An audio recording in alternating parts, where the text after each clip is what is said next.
India के लड़ाकू विमानों के लिए रूस अमेरिका के बीच जंग।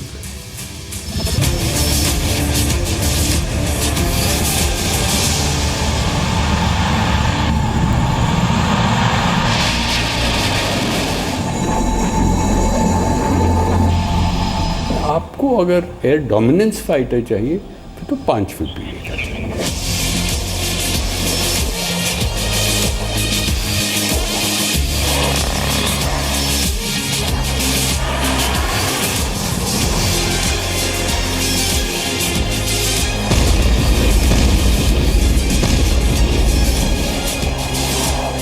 कौन बनेगा लड़ाकू विमानों की लड़ाई का ग्लैडिएटर?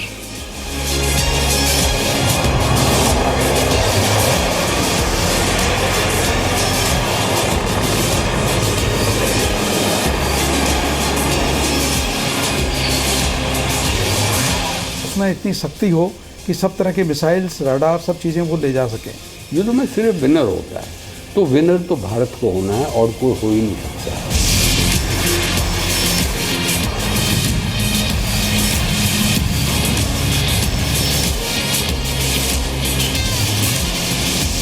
कौन बनाएगा भारतीय वायुसेना के लिए फाइटर प्लेन का शतक?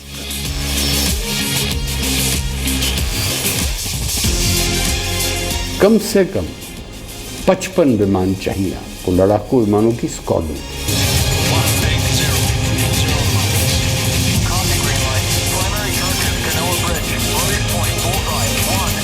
कौन बनेगा लड़ाकू विमानों की मेगा डील का सुपरसोनिक बिग बॉस? आज जिस देश के पास स्ट्रॉन्ग एयर पावर है वो ही पावरफुल है।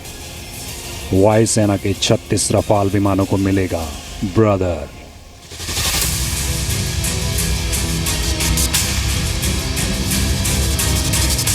हमें रफाइल लाइक फाइटर चाहिए। ये एयरफोर्स का जो रिक्वायरमेंट है वो जल्दी से जल्दी मीट होगा। एशिया के आसमान पर राज करेगा फोर्स 2। जब दुश्मन के विमान आते हैं तो उनको आने से पहले ही गिरा देता है। ये हुआ एयर डोमिनेंस।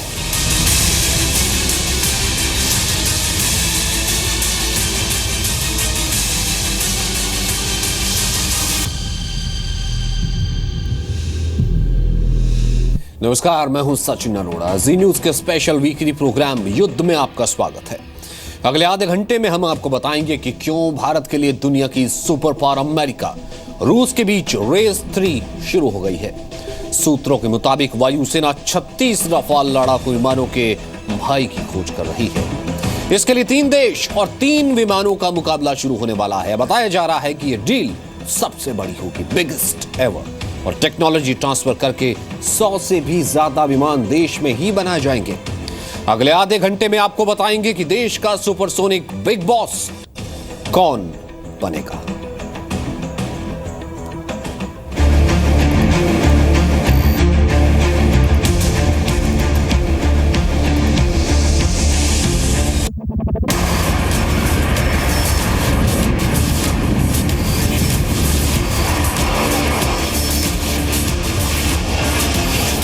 अमेरिका का F-16, स्वीडन का ग्रिपेन या फिर रूस का MiG-35। सबसे पहली चीज़ ये है कि वो बहुत ही मैनेवरेबल हो। दूसरा, उसमें इतनी शक्ति हो कि सब तरह के मिसाइल्स, रडार, सब चीज़ें वो ले जा सकें। तीसरी चीज़ ये है कि अभी न्यूक्लियर पावर हम हैं, और इसलिए न्यूक्लियर जो हमारे पास अगर वेपन्स हैं उनको भी ले जाने का शक्ति होनी चाहिए। क्या एयरफोर्स का नया फाइटर प्लेन इन तीनों में से कोई एक होगा?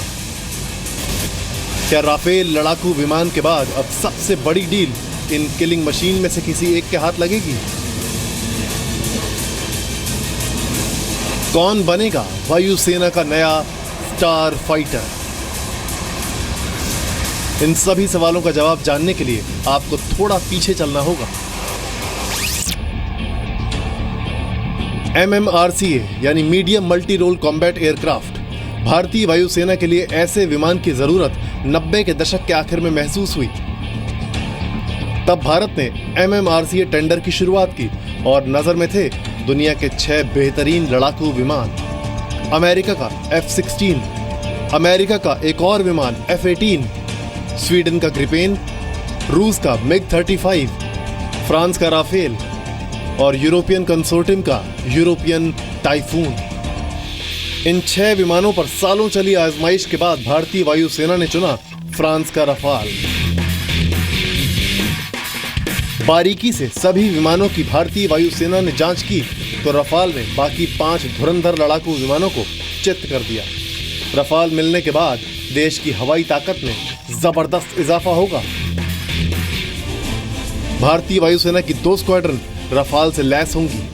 36 का आंकड़ा सुनने में जरूर कम लगता हो, लेकिन एक रफाल दुनिया के 5 विमानों को ढेर करने की ताकत रखता है।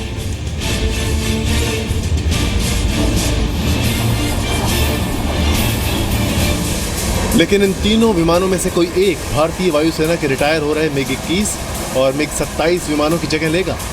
लंबे वक्त से लड़ाकू विमानों की कमी से जूझ रही भारतीय वायुसेना के लिए ये नया फाइटर प्लेन ऑक्सीजन से कम नहीं होगा। कम से कम 55 विमान चाहिए आपको, लड़ाकू विमानों की स्क्वाड्रन। तो अभी तक दर्शक जानते हैं हमारी लड़ाकू विमानों की संख्या 32 है। तो अगले 15-20 साल में हमने ये कम से कम 45-50 तक पहुंचाना है। सबसे पहले बात करते हैं F-16 की।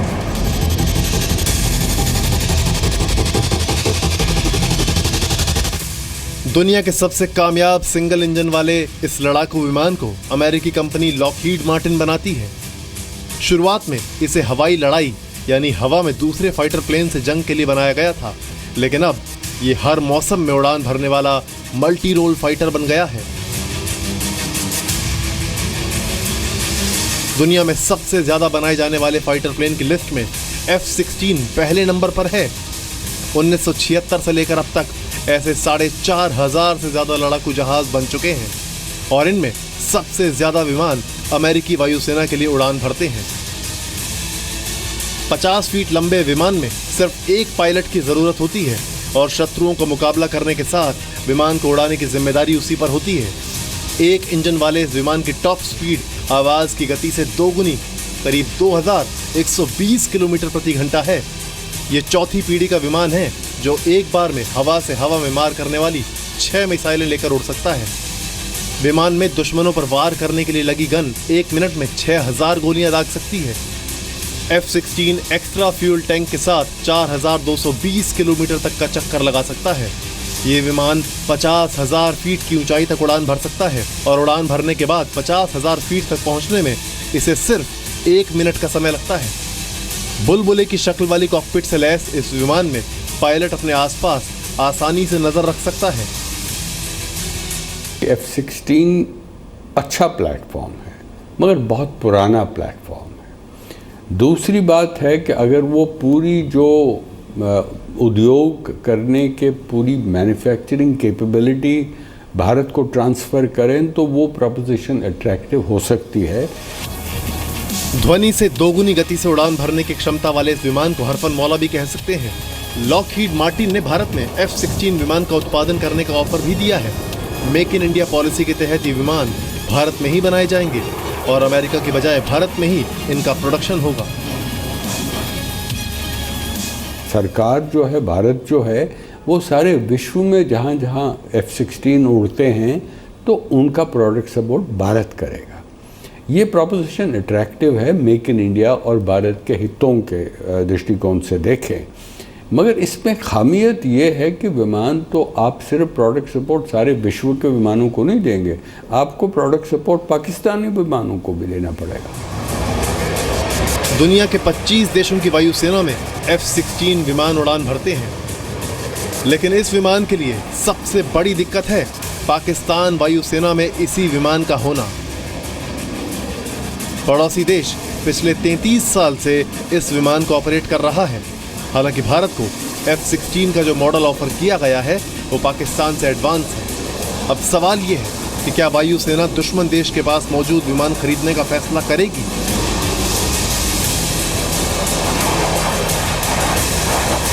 दिल्ली से रूफी जैदी के साथ ब्यूरो रिपोर्ट, जी मीडिया, दिल्ली।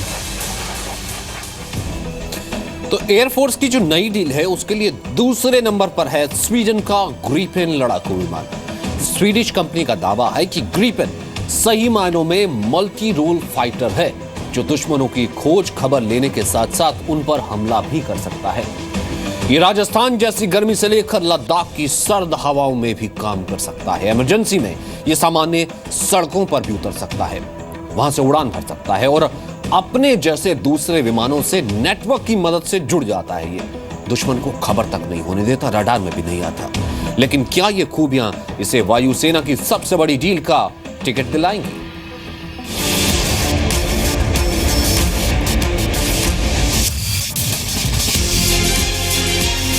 स्पीड, आवाज की रफ्तार से 2 गुना, ताकत इतनी कि हवा और जमीन दोनों पर मौजूद दुश्मन ढेर। स्वीडन का यह हल्का लेकिन कारगर विमान तकनीकी रूप से अव्वल है। ग्रिपेन का राडार, इसका इंजन, इसका एयरफ्रेम सबसे बेहतर लड़ाकू विमानों को भी टक्कर देता है।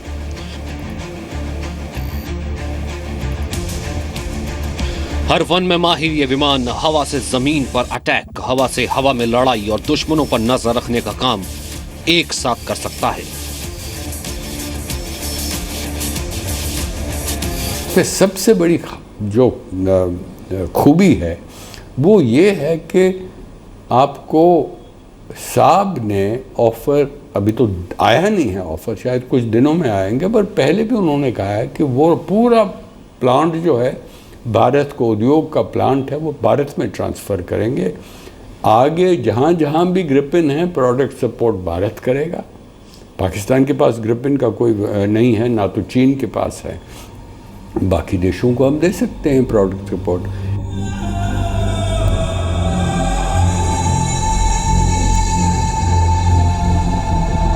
ग्रिपेन नेक्स्ट जनरेशन विमान की सबसे बड़ी खासियत है इसका AESA राडार।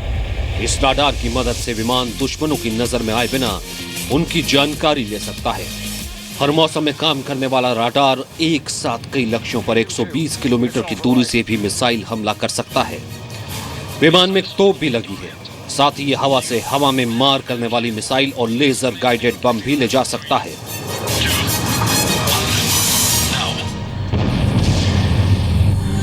लड़ाकू विमान की सबसे बड़ी खासियत है पायलट के हेलमेट पर लगा डिजिटल डिस्प्ले। ये विमान सभी सेंसर से जानकारी जुटाकर उसे पायलट की आंखों के ठीक सामने दिखा देता है, ताकि दुश्मन पर ध्यान देते वक्त पायलट को विमान की भी पूरी खबर रहे। डेल्टा डिजाइन वाले ग्रिपेन को लंबे वक्त तक मेंटेनेंस की जरूरत के बिना काम करने के लिए बनाया गया है। इसका इंजन बिना ज्यादा ईंधन खर्च किए ही सुपर क्रूज स्पीड यानी 1100 किलोमीटर की रफ्तार पर उड़ सकता है। ग्रिपेन का नेवल वर्जन भी मौजूद है, यानी एयरक्राफ्ट कैरियर पर भी काम कर सकता है। 48 फीट लंबा यह विमान सिंगल सीट और डबल सीट दोनों वर्जन में बनाया जाता है। 1987 से इस विमान को बनाया जा रहा है। अब तक ऐसे 247 विमान बनाए गए हैं। एक तो साब है स्वीडिश विमान मेकर, वो उन्होंने हमें ग्रिपेन की ऑफ़र की है next generation NG, Gripen NG। इसीलिए मुझे मेरे दृष्टिकोण से भारत के लिए जो अहला दर्जे का विमान है, राफेल लाइक विमान है, वो है स्वीडन का बनाया हुआ ग्रिपेन नेक्स्ट जनरेशन। इस विमान को पसंद करने की सबसे बड़ी वजह होगी transfer of technology. Sweden Bharat को ग्रिपेन लड़ाकू विमानों की टेक्नोलॉजी देने के लिए तैयार है, लेकिन विमान में स्वीडिश तकनीक का इस्तेमाल बहुत कम किया गया है। विमान के ज्यादातर उपकरण अमेरिकी और यूरोपीय कंपनियों ने बनाए हैं, यानी देश में ग्रिपेन को बनाने के लिए हर कंपनी से अलग अलग इजाजत और समझौते करने होंगे। ग्रिपेन ने भारतीय वायुसेना के MMRCA टेंडर में भी हिस्सा लिया था, लेकिन परीक्षण के बाद एयरफोर्स ने अमेरिकी हार्डवेयर और इंजन की वजह से एक्सपोर्ट की राह में रोड़ा बनने की से आशंका जताई थी। पिछले कुछ सालों में लेटेस्ट लड़ाकू विमानों ने हवाई युद्ध के मायने बदले हैं। दुनिया की हर पावर अब नया लड़ाकू विमान बनाना चाहती है। अमेरिका के बाद अब भारत भी देश में लड़ाकू विमान बनाने की तकनीक को पाने की कोशिश में लगा हुआ है, और ग्रिपेन का ऑफर इसमें मददगार साबित हो सकता है। कहा जाता है कि सुखोई 31 सुखोई 30 का जो ओवरऑल होता है इंजन का, इस वक्त 5 घंटे लगते हैं। इस वक्त अगर आपको इंजन खोलना हो, उसका ओवरऑल करना, 5 घंटे लगते हैं। वो कब का है सुखोई 30? 90 के दशक का है। 2000 के दशक का ग्रिपिन जो है या आपके जो रफ़ाइल आ रहे हैं, आप वो इंजन चेंज आधे घंटे में करते हैं। तो उससे क्या होता है, डाउन टाइम कम रहता है। विमान को तो हवा में होना चाहिए ना, अब डाउन कम टाइम हो ज़मीन पे हो तो क्या फ़ायदा उस विमान का। सबसे अच्छी बात यह है कि भारत के दुश्मनों यानी चीन और पाकिस्तान के पास ऐसा विमान नहीं है, और अब सबसे बड़ी डील के कंपटीशन में यह बात इसे F-16 से आगे खड़ा रखती है। दिल्ली से रूफी जैदी के साथ ब्यूरो रिपोर्ट, जी मीडिया। तो अब तीसरे विमान की बात करते हैं। लड़ाकू विमान के दंगल में तीसरा विमान है भारत के सबसे भरोसेमंद दोस्त रूस का लड़ाका MiG-35। 2018 में रूसी वायुसेना में शामिल होने वाला यह विमान अपने सभी प्रतियोगियों के मुकाबले सबसे लेटेस्ट है। रूस में बना होने के कारण भारत में इसे बनाने में काफी दिक्कत की संभावना ना के बराबर है। 2007 में पहली बार बेंगलुरु एयर शो में रूस ने इसे दिखाया था। अब इस विमान को रूसी वायुसेना में शामिल किया जाना है, लेकिन वायुसेना में इसके शामिल होने में सबसे बड़ी समस्या क्या हो सकती है, ये भी देखिए।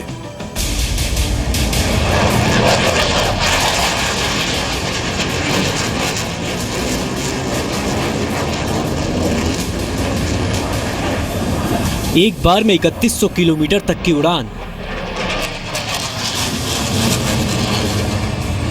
7000 किलो तक के हथियार ले जाने की ताकत,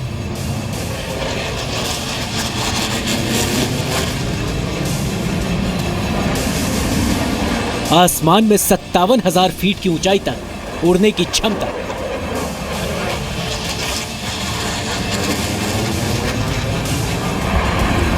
मिकोयान MiG-35 एक रशियन फाइटर प्लेन है, और इससे ठीक पहले बनाए गए MiG-29 विमान हाल ही में भारतीय नौसेना में शामिल किए गए हैं। रूस ने पहली बार दुनिया के सामने ये विमान 9 साल पहले एरो इंडिया 2007 में लॉन्च किया था। 2009 में इस विमान के 10 प्रोटोटाइप बनाकर ट्रायल शुरू किया गया।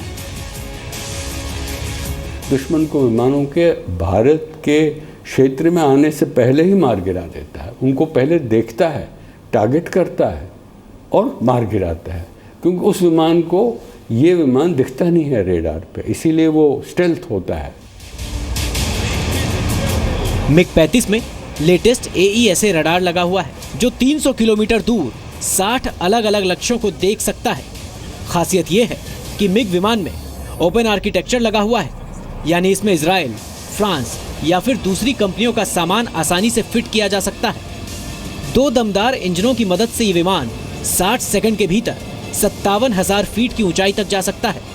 MiG-35 का RD-33 इंजन में ताकत भी पहले के मुकाबले ज्यादा है, और इसमें धुआं भी कम होता है, जो इसे इंफ्रारेड मिसाइलों से बचाता है। एक्सटर्नल फ्यूल टैंक के साथ विमान 3100 किलोमीटर की दूरी तय कर सकता है, लेकिन अगर हवा में इसे रिफ्यूल कर दिया जाए तो 5400 किलोमीटर तक पहुंचना मुमकिन है। 2 सीटों वाले इस विमान में सामने बैठा पायलट विमान को उड़ाता है, तो पीछे बैठा पायलट दुश्मनों पर हमला करने का काम करता है। MiG-35 में खास ऑप्टिकल लोकेटर सिस्टम भी लगा है, जो इसे राडार की आंखों से बच जाने वाले विमानों को भी खोजने की ताकत देगा। इस सिस्टम की मदद से अमेरिका के F-22 और F-35 जैसे स्टेल्थ विमान पकड़े जाएंगे। आज जिस देश के पास स्ट्रॉन्ग एयर पावर है वो ही पावरफुल है, क्योंकि ज़मीन पे लड़ने वाली सिचुएशंस ये रही हैं, रहेगी हमेशा, परंतु उसको जो पावर मिलना चाहिए, उसको जो शक्ति मिलनी चाहिए, वो शक्ति एयर पावर से मिल सकती है। Medium multi role combat aircraft competition में इस विमान को रिजेक्ट कर दिया गया था। रूस ने दावा किया कि 2009 में इस विमान में कुछ तकनीकी दिक्कतें थी, और उसी वजह से इस सौदे में MiG-35 को जगह नहीं मिली। वायुसेना से रिटायर होने वाले लड़ाकू विमानों की जगह भरने के लिए स्वदेशी तेजस एयरक्राफ्ट भी लाए जाएंगे, लेकिन उनके निर्माण में अभी देरी हो रही है। ऐसे में भारतीय वायुसेना के लिए नए विमान पर फैसला लेना हर हाल में जरूरी है। विमान की सबसे बड़ी डील में शामिल MiG-35 की मुश्किलें अभी खत्म नहीं हुई हैं। 2018 यानी उसके बाद ये विमान रूसी वायुसेना में शामिल होगा। जब तक रूसी वायुसेना खुद इस विमान को इस्तेमाल नहीं करेगी, तब तक दूसरों से इस पर दांव लगाने की उम्मीद करना मुश्किल है। दिल्ली से रूफी जैदी के साथ ब्यूरो रिपोर्ट, जी मीडिया।